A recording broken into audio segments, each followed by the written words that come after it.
की गहराई में उतरते हैं। रियल एस्टेट सेक्टर लंबे समय से चाइना की इकोनॉमी का एक पावरफुल इंजन रहा है। अकेला ये सेक्टर देश के जीडीपी में लगभग 30% का योगदान देता है। इसी ने उस कंस्ट्रक्शन बूम को हवा दी जिसने चाइना के शहरों का नक्शा ही बदल दिया। लेकिन क्या ये ग्रोथ मजबूत नींव पर बनी थी? अब चाइनीज इकोनॉमी का ये मजबूत पिलर हिलता हुआ नजर आ रहा है।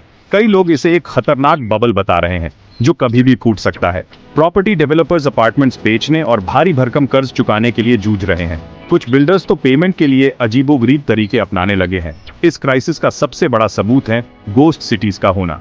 ये बने बनाए शहर खाली पड़े हैं, ना लोग ना कोई हलचल। रिपोर्ट्स बताती हैं कि चाइना में ऐसे करीब 50 गोस्ट सिटीज हैं। ये रिसोर्सेज की भारी बर्बादी और अंदरूनी कमजोरी की एक चेतावनी है। एवरग्रांडे जैसे बड़े प्रॉपर्टी जायंट्स के डूबने से ग्लोबल फाइनेंशियल मार्केट्स में पहले ही हड़कंप मच चुका है। किसी देश का जीडीपी जानबूझकर कैसे मैनिपुलेट किया जा सकता है? चाइना में प्रोविंशियल गवर्नमेंट्स पर बड़े बड़े जीडीपी ग्रोथ टारगेट्स पूरे करने का जबरदस्त दबाव रहता है। इससे आंकड़ों में हेरफेर करने का एक बड़ा इंसेंटिव मिलता है। एक फॉर्मर गवर्नर चेन चूफा ने माना था कि उनके प्रोविंस ने अपने इकोनॉमिक ग्रोथ के आंकड़े बढ़ा चढ़ाकर दिखाए थे। इससे पूरे चाइना में डेटा के मैनिपुलेशन को लेकर गंभीर सवाल उठते हैं। बैंक फॉर इंटरनेशनल सेटलमेंट्स ने भी चाइना के इकोनॉमिक डेटा पर चिंता जताई है।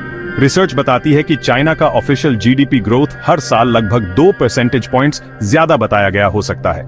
इतने सालों तक ज्यादा बताने का कुल असर बहुत बड़ा है। अगर चाइना के ऑफिशियल इकोनॉमिक स्टैटिस्टिक्स भरोसे लायक नहीं है, तो हम उसकी इकोनॉमी की असली हालत कैसे पता कर सकते हैं? इंडिपेंडेंट रिसर्चर्स अब ऑल्टरनेटिव डेटा सोर्सेज की तरफ देख रहे हैं। एक तरीका है रात की सैटेलाइट इमेजरी का इस्तेमाल करना। स्पेस से दिखने वाली ज्यादा रोशनियां अक्सर ज्यादा इकोनॉमिक एक्टिविटी का संकेत देती हैं। इस डेटा का इस्तेमाल करके की गई स्टडीज ने एक ऐसी तस्वीर पेश की है जो अक्सर ऑफिशियल कहानियों से अलग होती है। इकोनॉमिस्ट लुइस आर मार्टिनेज की रिसर्च बताती है कि चाइना का असली जीडीपी ऑफिशियल दावों से काफी कम हो सकता है। इस मुश्किल को और बढ़ाता है चाइनीज गवर्नमेंट का इंफॉर्मेशन पर कंट्रोल। ऑफिशियल्स और एकेडमिक्स को नेगेटिव इकोनॉमिक ट्रेंड्स पर बात करने से रोका जाता है। इससे एक ऐसा माहौल बनता है जहां इंडिपेंडेंट एनालिसिस करना मुश्किल हो जाता है। ट्रांसपेरेंसी की ये कमी इंटरनेशनल भरोसे को कम करती है और चाइना की असली इकोनॉमिक हेल्थ का अंदाजा लगाना मुश्किल बना देती है। चाइना की इकोनॉमी का असली साइज पूरी दुनिया के लिए चिंता की बात क्यों होनी चाहिए? चाइना ग्लोबल इकोनॉमी से बहुत गहराई से जुड़ा हुआ है। चाइना के अंदर कोई भी बड़ा इकोनॉमिक बदलाव पूरी दुनिया में हलचल मचा देता है।